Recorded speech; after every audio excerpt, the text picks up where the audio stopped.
الحمدللہ وکفا وسلام علی عبادہ الذین اصطفیٰ اما بعد۔ آج ہم غزوۃ الہند کے بارے میں بات کریں گے۔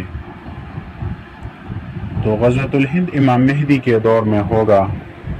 اور امام مہدی ہی غزوۃ الہند کریں گے اور مشرق و مغرب کی فتوحات ان کو حاصل ہوں گی۔ تو کتاب الفتن میں حضرت ارطاد سے روایت ہے کہ اسی یمانی خلیفہ کے ہاتھ پر قسطنطنیہ اور رومیہ فتح ہوگی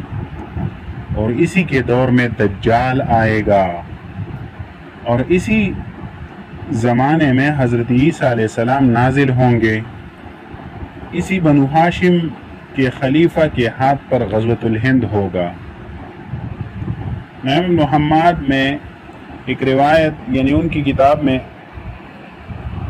ایک روایت حضرت ابو ہریرہ رضی اللہ عنہ سے منقول ہے کہ ہمارے ساتھ رسول اللہ صلی اللہ علیہ وسلم نے غزوۃ الہند کا وعدہ کیا، تو اگر میں اس دور کو پالوں تو اپنی جان اور مال اس میں خرچ کروں گا، اور اگر اسی زمانے میں شہید ہوا تو افضل شہداء میں شمار ہوں گا، اور اگر غازی ہوا اور واپس لوٹا تو میں آزاد ابو ہریرہ ہوں گا۔ اور ایک روایت میں یہ بھی اضافہ ہے کہ میں آگ سے آزاد ہونے والا ابو ہریرہ ہوں گا۔ اور کتاب الفتن میں ابو ہریرہ رضی اللہ عنہ سے ایک اور روایت ہے کہ رسول اللہ صلی اللہ علیہ وسلم نے غزوۃ الہند کا تذکرہ فرمایا اور فرمایا کہ تمہارا ایک لشکر ضرور غزوۃ الہند میں شریک ہوگا، اللہ تعالیٰ انہیں فتح عنایت کریں گے، تو یہ وہاں کے بادشاہوں کو ہتھکڑیوں میں جکڑ کر لائیں گے، اور اللہ تعالیٰ ان کے گناہوں کو معاف فرمائیں گے، اور جب واپس ہوں گے تو شام میں حضرت عیسیٰ علیہ السلام سے ملیں گے۔ اور حضرت ابو ہریرہ رضی اللہ عنہ سے ایک اور روایت ہے، اس میں فرماتے ہیں کہ اگر میں اس جہاد کو پاؤں تو اپنا ذاتی مال اور موروثی مال اس جنگ کے لیے بیچ دوں گا اور اس جنگ میں شرکت کروں گا۔ اگر فتح ملی تو میں آزاد ابو ہریرہ ہوں گا اور واپس آ کر شام میں سیدنا عیسیٰ علیہ السلام سے قریب ہونے کا خواہش مند ہوں گا، اور ان سے مل کر ان سے کہوں گا کہ اللہ تعالیٰ کے رسول میں آپ کی صحبت سے بھی مستفید ہو چکا ہوں۔ یہ بات سن کر نبی کریم صلی اللہ علیہ وسلم ہنس پڑے اور فرمایا، یہ بہت دور کی بات ہے، یہ بہت دور کی بات ہے۔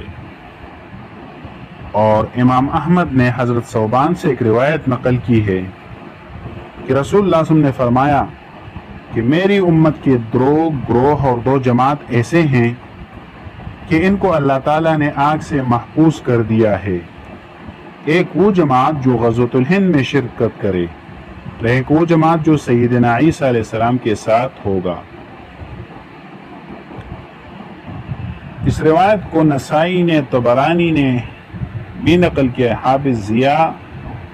مقدسی نے بھی نقل کیا ہے۔ حضرت کعب سے روایت ہے کہ بیت المقدس کا ایک بادشاہ ایک لشکر ہندوستان کی طرف بھیجے گا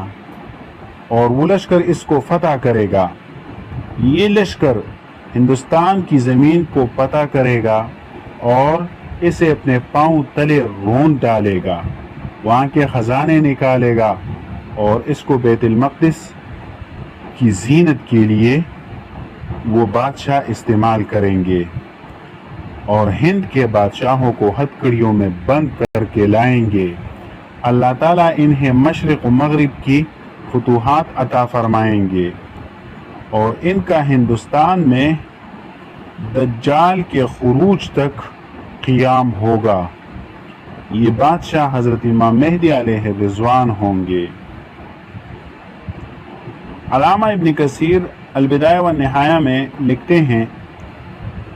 کہ حضرت امیر معاویہ رضی اللہ عنہ کے دور میں جو سن 44 ہجری ہے، اس میں مسلمانوں نے ہندوستان پر حملہ کر کے جہاد کیا۔ جہاں مختلف باتیں تھیں، اس کے بعد اسلام کے ایک جلیل القدر بادشاہ محمود بن سبکتگین غزنی نے یعنی غزنوی نے سن 400 ہجری میں دوبارہ جہاد کر کے ہندوستان وہ داخل ہوا اور لوگوں کو قیدی بنایا اور مقابل آنے والوں کو قتل کیا اور سومنات اور ان کے بتوں کو توڑ دیا جن کی ہندو عبادت کرتے تھے، اس پر چڑھاوے چڑھاتے تھے، اس کے گلے کے ہار کو لے لیا اور واپس بخیر و عافیت منصور ہو کر فتح یاب لوٹا۔ حمود تویجری رحمۃ اللہ علیہ نے اتحاف الجماعت میں یہ لکھا ہے کہ علامہ ابن اسیر جزری رحمۃ اللہ علیہ نے اپنی تاریخ الکامل فی التاریخ میں محمود غزنوی کے واقعات کو نہایت تفصیل کے ساتھ نقل کیا ہے۔ تفصیل کے لیے وہاں مراجعت کر لی جائے۔ تاہم حضرت ابو ہریرہ رضی اللہ عنہ کی وہ حدیث جس کی پیشن گوئی آپ صلی اللہ علیہ وسلم نے فرمائی تھی وہ ابھی تک پوری نہیں ہوئی اور اس کا پورا ہونا ابھی بھی باقی ہے، اور امام مہدی کے ظہور اور سیدنا عیسیٰ علیہ السلام کے نزول کے بعد ان احادیث کی تفصیلات اگر صحیح ہوئی تو یہ اس وقت وقوع پذیر ہوں گی۔ واللہ اعلم بالصواب۔